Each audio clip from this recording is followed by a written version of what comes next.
Hello students, मेरा नाम है अरुण शर्मा और आप सभी का अरुण कोचिंग क्लासेस में बहुत बहुत स्वागत है। आज हम पढ़ेंगे methods of preparation of bank reconciliation statement. देखिए स्टूडेंट्स, बीआरएस को बनाने के कौन कौन से मेथड यहाँ पे दिए गए हैं। स्टूडेंट, यहाँ पे जो भी मेथड बताए हैं वो मैं आपको जरूर बताऊंगा, बट मैं आपको क्वेश्चन अपने तरीके से जो मेथड मैंने सीखा है, जो शॉर्टकट मेथड है, जिसको सीखने के बाद आपको कुछ भी लर्न करने की जरूरत नहीं पड़ेगी, वो शॉर्टकट मेथड मैं आपको बताऊंगा, जिससे आपका क्वेश्चन मात्र 5 मिनट में सॉल्व हो जाएगा। तो आइए स्टार्ट करते हैं। यहाँ पे पहले हम इन बातों को पढ़ लेंगे। तो देर आर 4 बेसिक मेथड। देखिए 4 बेसिक मेथड है जिसके थ्रू हम बीआरएस को प्रिपेयर कर सकते हैं using a balances as per cash book, यानी कि डेबिट और क्रेडिट बैलेंस, और balances as per passbook, debit और क्रेडिट बैलेंस। यहाँ पे जो है हमारे पास या तो पासबुक के क्रेडिट या डेबिट बैलेंस से, या कैश बुक के डेबिट बैलेंस या क्रेडिट बैलेंस से हम बीआरएस को बना सकते हैं। सो ये नीचे दिए गए हैं, बताए गए हैं। फर्स्ट है व्हेन डेबिट यानी कि favourable balance as per bank column of cash book is given as a starting balance. जब भी हम स्टूडेंट क्वेश्चन करेंगे तो स्टार्टिंग बैलेंस हमारे पास दिया होगा कि हमारे पास जो है कैश बुक का बैलेंस दिया है या पासबुक का बैलेंस दिया है, और वो डेबिट बैलेंस है, फेवरेबल है या अनफेवरेबल है, ये सारी बातें जो है बताई होंगी। सो व्हेन डेबिट यानी कि फेवरेबल बैलेंस, तो कैश बुक का जो डेबिट बैलेंस होता है बैंक कॉलम का, वो भी डेबिट बैलेंस, वो फेवरेबल बैलेंस होता है। अगर वो दिया हो तो तो क्या होगा, debit balance as per cash book is a favourable balance while a credit balance is unfavourable. जैसा कि ये मैं आपको पहले भी बता चुका हूं कि जो क्रेडिट बैलेंस होता है स्टूडेंट्स, वो कौन सा बैलेंस होता है? क्रेडिट बैलेंस जो होता है वो हमारा अनफेवरेबल बैलेंस होता है, और जो डेबिट बैलेंस होता है वो फेवरेबल बैलेंस होता है। Following are the adjustments to be made in case of favourable balance of cash book. तो कैश बुक का अगर आपके पास डेबिट बैलेंस दिया होगा यानी कि फेवरेबल बैलेंस दिया होगा, तो आपको ये सारी एडजस्टमेंट्स करनी पड़ेगी बीआरएस को बनाती बार। फर्स्ट है आइटम टू बी, यहाँ पे वो आइटम्स दी गई हैं जो आपको ऐड करनी है।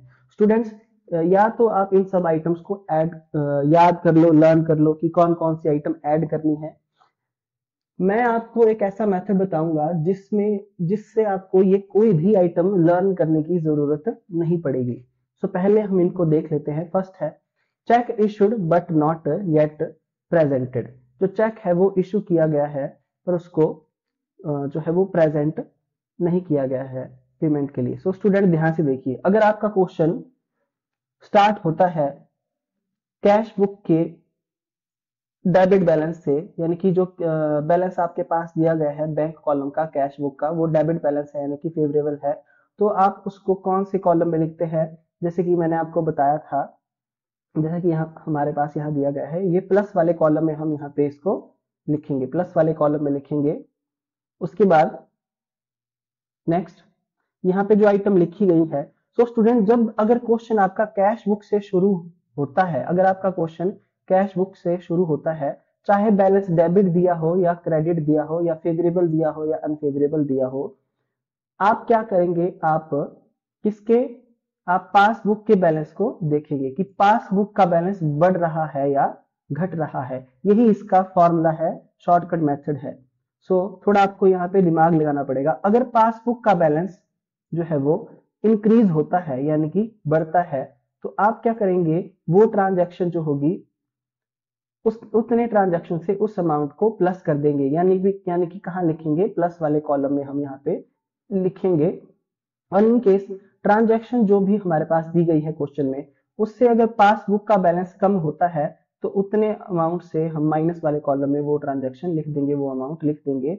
यानी कि अगर कैश बुक से क्वेश्चन शुरू होता है, कैश बुक के बैलेंस से, तो हम पासबुक पे ध्यान देंगे कि उसका बैलेंस बढ़ रहा है या कम हो रहा है। अगर कैश बुक का बैलेंस बढ़ता है तो उसको ऐड कर देंगे। अगर किसका सॉरी अगर पासबुक, जो पासबुक दी गई है पासबुक, तो कैश बुक से क्वेश्चन शुरू है तो पासबुक के बैलेंस को देखेंगे। एक बार फिर से बता रहा हूं, तो पासबुक बढ़ती है तो उसको प्लस वाले कॉलम में लिखेंगे उस अमाउंट को। अगर पासबुक कम होती है तो उसको माइनस वाले कॉलम में लिखेंगे अमाउंट को। देखिए चेक इशू किया गया है but not yet presented for payment. देखिए चेक को इशू किया गया तो उससे हमारा आप देखिए कि वो एंट्री तो कैश बुक में हो चुकी है और ये पेमेंट है तो पेमेंट साइड में हो चुकी है। पर उतने अमाउंट से इसकी रिकॉर्डिंग अभी कहाँ नहीं हुई है, पासबुक में, यानी कि पासबुक का बैलेंस अभी भी इंक्रीज है, बढ़ा हुआ है। तो इसलिए पासबुक के बैलेंस को बढ़ा हुआ है तो हम उसको कहाँ पे ऐड वाले प्लस वाले कॉलम में लिखेंगे, यानी कि इस आइटम को ऐड किया जाएगा। स्टूडेंट यही इसका फॉर्मूला है जो मैं आपको बता रहा हूं। अगर आपको ये बात समझ में आ जाती है तो आपको ये सारी चीजें लर्न करने की जरूरत नहीं पड़ेगी। उसके बाद check deposited but not recorded, जो चेक है वो डिपॉजिट किया, हमने चेक जो है बैंक में डिपॉजिट किया बट नॉट रिकॉर्डेड, पर अभी उसको रिकॉर्ड नहीं किया है, यानी कि जो चेक है वो बैंक में डिपॉजिट हो चुका है, यानी कि उसकी एंट्री पासबुक में हो चुकी है, तो पासबुक का बैलेंस जो है वो बढ़ चुका है, इसलिए इस ट्रांजेक्शन को ऐड किया जाएगा, यानी कि प्लस वाले कॉलम में लिखा जाएगा। सो आई होप आपको समझ में आ रहा होगा कि इस तरीके से जो है ये ट्रांजैक्शन किस तरीके से क्वेश्चन किया जाएगा। उसके बाद नेक्स्ट है इंटरेस्ट अलाउड बाय बैंक। देखिए इंटरेस्ट जो है बैंक ने अलाउ किया है, तो जो पासबुक है स्टूडेंट्स, अगर आप देखें तो पासबुक का बैलेंस जो है वो बढ़ जाएगा इससे, क्योंकि इंटरेस्ट हमको अलाउ कर रहा है बैंक। तो ये वाली जो ट्रांजैक्शन है ऐड होगी, ये वाली ट्रांजैक्शन प्लस होगी, प्लस वाले कॉलम में इसको लिखेंगे। उसके बाद interest interest and dividend collected by bank. तो देखिए बैंक ने कलेक्ट किया है, यानी कि बैंक हमारा बैंक बैलेंस बढ़ चुका है, पासबुक बढ़ चुकी है, तो ये ट्रांजैक्शन ऐड हो जाएगी। सो स्टूडेंट अगर क्वेश्चन कैश बुक से शुरू है, कैश बुक से क्वेश्चन स्टार्ट किया गया है, चाहे डेबिट बैलेंस लिखा हो या क्रेडिट, हम पासबुक पे ध्यान देंगे कि पासबुक का बैलेंस बढ़ रहा है या कम हो रहा है, इस तरीके से। नेक्स्ट है डायरेक्ट डिपॉजिटेड बाय कस्टमर, कि जो अमाउंट है वो डायरेक्टली हमारे बैंक खाते में जमा करवा दिया है कस्टमर ने, तो बैंक बैलेंस बढ़ गया, तो बैंक बैलेंस बढ़ रहा है, पासबुक बढ़ रही है, इसलिए हम क्या करेंगे, इसलिए हम इसको इस ट्रांजैक्शन को ऐड करेंगे। उसके बाद नेक्स्ट है amount wrongly credited bye the bank, यानी कि गलती से बैंक वालों ने हमारे अकाउंट को क्रेडिट कर दिया है कुछ अमाउंट से, तो हमारा बैंक बैलेंस बढ़ चुका है, पासबुक बढ़ चुकी है, इसलिए प्लस वाले कॉलम में यानी कि इस आइटम को भी ऐड किया जाएगा। सो स्टूडेंट ये जो मैं बात आपको बता रहा हूं कि कैश बुक से क्वेश्चन शुरू होता है तो आप पासबुक पे ध्यान देंगे कि पासबुक बढ़ रही होगी तो आइटम को ऐड कर देंगे, अगर पासबुक का बैलेंस कम हो रहा होगा तो उस आइटम को हम क्या करेंगे, माइनस कर देंगे, यानी कि लेस कर देंगे, इस तरीके से। फिर यहाँ लिखा गया है आइटम्स टू बी सब्ट्रैक्टेड, तो जैसा कि मैंने बताया कैश बुक से क्वेश्चन शुरू है तो किस पे ध्यान दिया जाएगा, पासबुक पे। अगर बैलेंस बढ़ता है तो आइटम को ऐड किया जाएगा, और अगर बैलेंस कम होता है तो आइटम को माइनस किया जाएगा। तो इस केस में हम ये देखेंगे कि अगर पासबुक का बैलेंस कौन कौन सी ट्रांजैक्शन से कम हो रहा है तो उस ट्रांजैक्शन को हम माइनस में लिख देंगे, क्योंकि क्वेश्चन कैश बुक से शुरू है। तो पासबुक पे ध्यान देंगे। देखिए cheque sent for collection, cheque जो है कलेक्शन के लिए भेजे गए हैं, बट बैंक ने उसको अभी तक क्रेडिट नहीं किया है, यानी कि कैश बुक में तो रिकॉर्ड हो चुका है पर वो ट्रांजैक्शन पासबुक में रिकॉर्ड नहीं हुई है, यानी कि उसका बैलेंस जो है वो कम है, वो मतलब कम है, यानी कि पासबुक उतने से डिक्रीज है, तो उसको इस आइटम को सब्ट्रैक्ट यानी कि माइनस किया जाएगा। उसके बाद cheque sent for collection but dishonour, cheque फिर से जो है कलेक्शन के लिए भेजा गया, तो उसकी एंट्री तो है हमने बैंक जो कैश बुक के बैंक कॉलम का जो डेबिट साइड है वहां तो कर दी, यानी कि कैश बुक का बैलेंस तो बढ़ा हुआ है, पर वो ट्रांजैक्शन जो है वो पासबुक में रिकॉर्ड नहीं है, यानी कि उसका बैलेंस कम है, तो इसको माइनस किया जाएगा। नेक्स्ट है bank charges, interest charges and commission debited. अब देखिए bank charges, interest charges, commission debited, ये बैंक ने डेबिट किए हैं, तो ये ट्रांजैक्शन जो है वो पासबुक में एंटर है पर कैश बुक में एंटर नहीं है। जब तक हमारे पास जो है बैंक स्टेटमेंट नहीं आ जाती हम इन सब ट्रांजैक्शन को रिकॉर्ड कैसे करेंगे, तो पासबुक का बैलेंस कम है, रिड्यूस है, तो इसको माइनस किया जाएगा। नेक्स्ट है direct payment made by bank on standing instruction, तो जैसे कि ये ट्रांजैक्शन मैं आपको पढ़ा चुका हूँ कि जो भी बिजनेसमैन है या फर्म है उसने बैंक वालों को इंस्ट्रक्शन दी होगी कि वो डायरेक्ट जो है पेमेंट बैंक से काट दे, बैंक अकाउंट से काट दे, तो पासबुक में तो एंट्री हो चुकी है, यानी कि पासबुक का बैलेंस तो कम हो गया है पर कैश बुक में रिकॉर्ड नहीं है, पासबुक का बैलेंस कम है, हम पासबुक के बैलेंस को देखेंगे स्टूडेंट, क्योंकि कैश बुक से क्वेश्चन शुरू है तो हम इसको माइनस कर देंगे क्योंकि इसका बैलेंस कम है।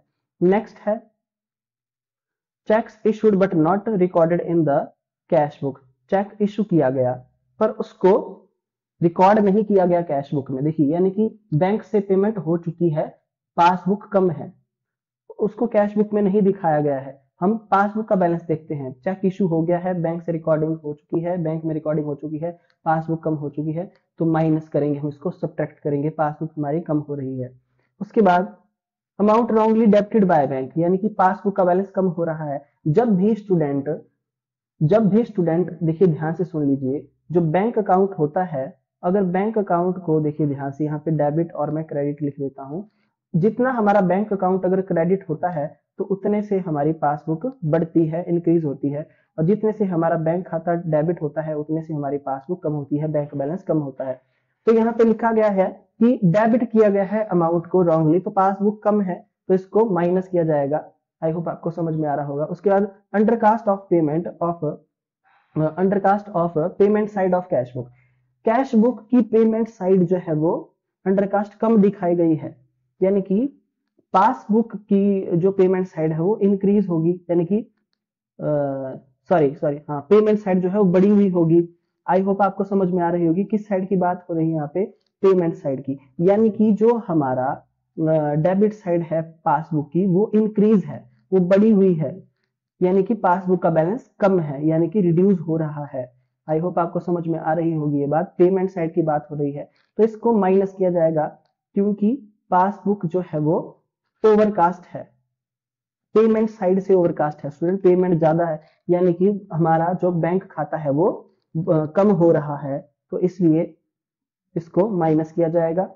Overcast receipt and debit side of cash book, और दूसरी बात यहाँ पे कि कैश बुक की जो है वो रिसीट साइड जो है बड़ी हुई है, यानी कि ज्यादा दिखाई गई है, यानी कि पासबुक की कौन सी साइड, क्रेडिट साइड, जहां पे पैसा जमा होता है वो थोड़ी सी कम है वो कैश बुक से, यानी कि डिफरेंस है, तो पासबुक का बैलेंस कम है इसलिए इसको माइनस किया जाएगा।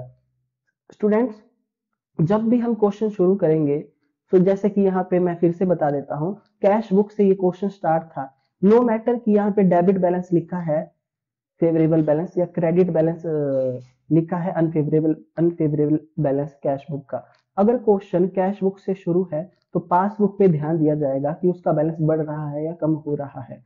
अगर बैलेंस बढ़ता है तो आइटम को ऐड कर देंगे, पासबुक का बैलेंस बढ़ता है तो आइटम को ऐड कर देंगे, अगर पासबुक का बैलेंस कम होता है तो उस आइटम को माइनस हम कर देंगे। तो आई होप आपको इतना जो है वो समझ में आ गया होगा। एक अलग से भी मैं एक्सेल पे आपको ये सारी बातें भी बताऊंगा, आई होप आपको इतना समझ में आ गया होगा।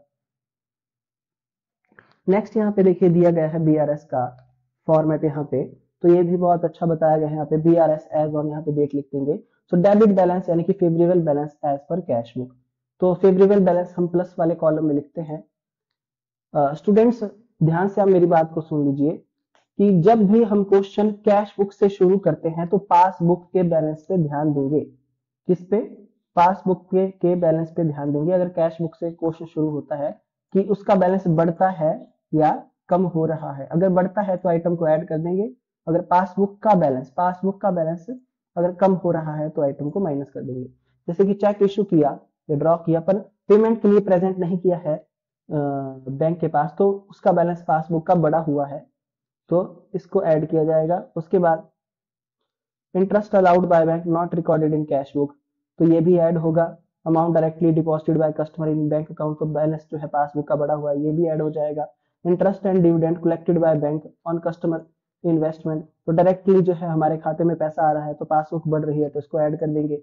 Checks paid into bank but omitted to entered in cash book, तो चेक जो है वो बैंक खाते में तो जमा हो चुका है पर कैश बुक में रिकॉर्ड नहीं हुआ है, तो पासबुक का बैलेंस बढ़ा हुआ है तो ये आइटम भी ऐड हो जाएगी। Any wrong and credit given by bank in passbook, तो कोई भी आपका रॉन्ग क्रेडिट है वो पासबुक पे रिकॉर्ड हो चुका है तो इससे भी हमारा बैंक बैलेंस बढ़ गया है तो हम इसको ऐड कर देंगे। उसके बाद कौन सी आइटम लेस होगी ये मैं आपको भी बता चुका हूँ। चेक पे किया है into bank for collection but not yet credited by bank, cheque paid into bank for collection, देखिए चेक जो है वो कलेक्शन के लिए भेजा गया है पर बैंक ने उसको क्रेडिट नहीं किया है, यानी कि बैंक बैलेंस कम है तो इसको लेस कर देंगे। Cheque paid into bank for collection but dishonour by the bank, तो इससे भी हमारा पासबुक का बैलेंस कम हो रहा है तो इसको माइनस कर देंगे। Direct payment made by the bank, तो डायरेक्टली जो है बैंक वालों ने पेमेंट कर दी है क्योंकि कस्टमर की एज पर इंस्ट्रक्शन के अकॉर्डिंग, तो इससे भी पासबुक कम हो रही है तो इसको माइनस कर देंगे। Bank charges, commission charges bank ने चार्ज की है, इसको डेबिट किया है खाते को, बैंक खाते को, तो पासबुक कम हो रही है इसलिए इसको माइनस कर देंगे। Cheques issued but omitted to be recorded in cash book, देखिए चेक इशू किया गया है पर उसको कैश बुक में रिकॉर्ड नहीं किया गया है, ठीक है, और उसको पासबुक में रिकॉर्ड किया गया है, पेमेंट हो गई है कैश बुक पासबुक से, सॉरी बैंक खाते से, तो इसको माइनस किया जाएगा। कोई भी रॉन्ग डेबिट बैंक ने जो है पासबुक पे कर दिया है तो इसको भी माइनस किया जाएगा। और cheques recorded but not deposited in the bank, तो चेक को तो रिकॉर्ड कर लिया पर बैंक वालों ने इसको जमा नहीं किया, डिपॉजिट नहीं किया, तो बैंक बैलेंस जो है हमारा कम है तो इसको माइनस कर दिया जाएगा। उसके बाद जो भी बैलेंस आता है स्टूडेंट्स, उसको हम इस तरीके से लिखेंगे, मतलब प्लस और माइनस वाले कॉलम का टोटल करके, क्रेडिट बैलेंस यानी कि favourable balance as per cash book. So students, जब हम क्वेश्चन करेंगे तो ये वाला पॉइंट कैसे कैसे लिखा जाता है, लास्ट वाला क्रेडिट बैलेंस यानी कि favourable balance as per cash book, ये मैं आपको क्वेश्चन करती बार समझाऊंगा। आई होप आपको जो है इतना समझ में आ गया होगा।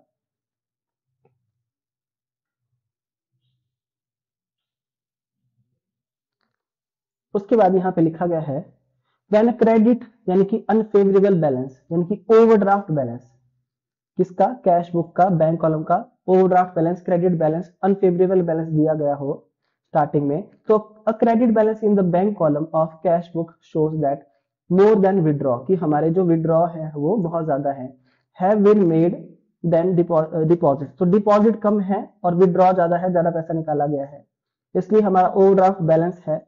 So an overdraft balance as per cash book has to be mentioned in the minus in the column for a minus item and the treatment all other items remain same, तो जो ट्रीटमेंट ऊपर बताया गया है वो same रहेगा।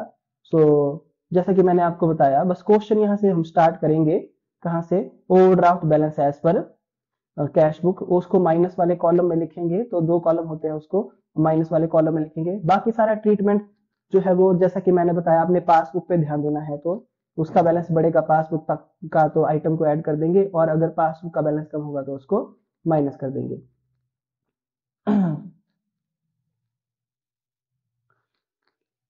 Next है when credit balance यानी कि favourable balance as per passbook और बैंक स्टेटमेंट इज गिवन, यानी कि अब हमारे पास जो क्वेश्चन शुरू होता है स्टूडेंट, वो होता है पासबुक से।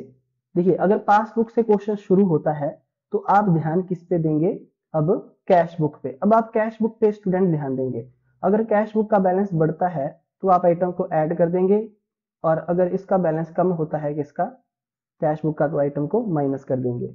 और क्रेडिट बैलेंस जो होता है पासबुक का वो फेवरेबल बैलेंस होता है, फेवरेबल यानी कि इसको प्लस वाले कॉलम में लिखा जाता है। स्टार्टिंग स्टार्टिंग बैलेंस है कैश बुक से, पासबुक से क्वेश्चन शुरू है, पासबुक से कैश बुक पे ध्यान देंगे, बैलेंस बढ़ता है कैश बुक का, आइटम को ऐड करेंगे, अगर कैश बुक का बैलेंस कम होता है तो माइनस करेंगे। आइए देखते हैं जो ट्रांजेक्शन ऐड होगी, ऐड वाली transaction, cheque sent to the bank for collection but not yet collected, जो चेक है वो कलेक्शन के लिए भेजे गए हैं, तो यानी कि उस चेक को हमने कैश बुक में रिकॉर्ड कर लिया है, उसको डेबिट साइड में रिकॉर्ड कर लिया है, जिससे कैश बुक का बैलेंस बढ़ गया है, तो हम कैश बुक का बैलेंस बढ़ रहा है क्योंकि क्वेश्चन पासबुक से शुरू है, तो कैश बुक का बैलेंस बढ़ रहा है तो इसको आइटम को, पहली आइटम को ऐड किया जाएगा। उसके बाद नेक्स्ट है चेक डिपॉजिटेड, चेक डिपॉजिट किया गया है पर वो डिसऑनर हो गया, यानी कि इसको कैश बुक में हमने एंटर कर लिया है, तो इस ट्रांजेक्शन से हमारा कैश बुक का बैलेंस बढ़ गया है तो इसको ऐड किया जाएगा। बैंक चार्जेस और कमीशन डेबिटेड बाय बैंक, तो बैंक ने इसको डेबिट किया है, ठीक है, बैंक ने डेबिट किया है पर इसकी रिकॉर्डिंग जो है वो कैश बुक पे नहीं की गई है। देखिए जब भी डेबिट करेगा पेमेंट कौन, बैंक हमारा, तो बैंक बैलेंस उससे कम हो जाएगा, पर पासबुक का बैलेंस बड़ा हुआ है इसलिए इसको ऐड किया जाएगा। Directly payment made by bank on standing instruction, तो बैंक वाले पेमेंट कर रहे हैं तो उसकी इंफॉर्मेशन अभी हमको नहीं मिली होगी, तो कैश बुक का बैलेंस तो बड़ा हुआ है इसलिए ये आइटम ऐड हो जाएगी क्योंकि कैश बुक बड़ी हुई है। नेक्स्ट है amount wrongly debited by the bank, देखिए wrongly debited by the bank, bank ने डेबिट किया है तो इसका इफेक्ट कैश बुक पे नहीं पड़ा होगा, इसलिए कैश बुक का बैलेंस बड़ा हुआ है तो हम इस आइटम को ऐड कर देंगे। नेक्स्ट है cheques recorded in the cash book but not deposited, जो चेक है वो रिकॉर्डेड किया गया है कैश बुक में पर उसको मतलब उस चेक को डिपॉजिट नहीं किया गया है बैंक में, तो मतलब कैश बुक का बैलेंस बढ़ा हुआ है, तो कैश बुक इंक्रीज है तो इस आइटम को हम ऐड कर देंगे। उसके बाद कौन सी आइटम को जो है वो माइनस करेंगे, यानी कि कौन सी ऐसी आइटम्स हैं जिनसे कैश बुक का बैलेंस जो है वो डिक्रीज हो जाएगा, माइनस हो जाएगा। तो चेक इशू किया गया है but not yet presented for payment, यानी कि पेमेंट के लिए चेक इशू किया गया, कैश बुक में रिकॉर्डिंग हो गई, हमने उसको क्रेडिट साइड में रिकॉर्ड कर लिया, कैश बुक जो है हमारी डिक्रीज हो रही है, इसलिए इस आइटम को माइनस किया जाएगा। Checks deposited into the bank but not recorded in the cash book, check deposited into the bank, bank में तो चेक जमा हो चुका है, हमारा खाता बैंक वाला बढ़ चुका है, कैश बुक में रिकॉर्ड नहीं हुआ है, यानी कि कैश बुक का बैलेंस अभी कम है, तो उसको इस आइटम को माइनस किया जाएगा। Interest allowed by the bank and dividend collected by the bank, देखिए इंटरेस्ट और इंटरेस्ट बैंक ने अलाउ किया, डिविडेंड जो कलेक्ट किया था वो भी बैंक ने अलाउ, बैंक में कलेक्ट किया है, यानी कि पासबुक बढ़ रही है, कैश बुक जो है हमारी कम है, कैश बुक का बैलेंस कम है, तो इसको माइनस किया जाएगा। Amount directly deposited by the customers और डेटर्स, जो अमाउंट डायरेक्टली डिपॉजिटेड किया गया है कस्टमर के द्वारा बैंक में, तो बैंक बैलेंस बढ़ा हुआ है, कैश बुक कम है, तो इसको माइनस किया जाएगा। उसके बाद अमाउंट जो है रॉन्गली क्रेडिट किया गया है बैंक के through, amount wrongly credited by bank, तो पासबुक बढ़ी हुई है, कैश बुक कम है, इसलिए इसको माइनस किया जाएगा, क्योंकि कैश बुक का बैलेंस जो है वो कम है, इसको माइनस किया जाएगा। फिफ्थ ट्रांजेक्शन को भी, तो इस तरीके से इस क्वेश्चन को किया जाता है स्टूडेंट। अगर पासबुक का बैलेंस स्टार्टिंग बैलेंस दिया होता है तो हम क्या करते हैं, कैश बुक पे ध्यान देते हैं, अगर उसका बैलेंस बढ़ता है तो आइटम को ऐड कर देंगे, अगर कैश बुक का बैलेंस माइनस होता है तो उसको, यानी कि कैश बुक का बैलेंस घटता है तो आइटम को माइनस कर देंगे, सब्ट्रैक्ट कर देंगे।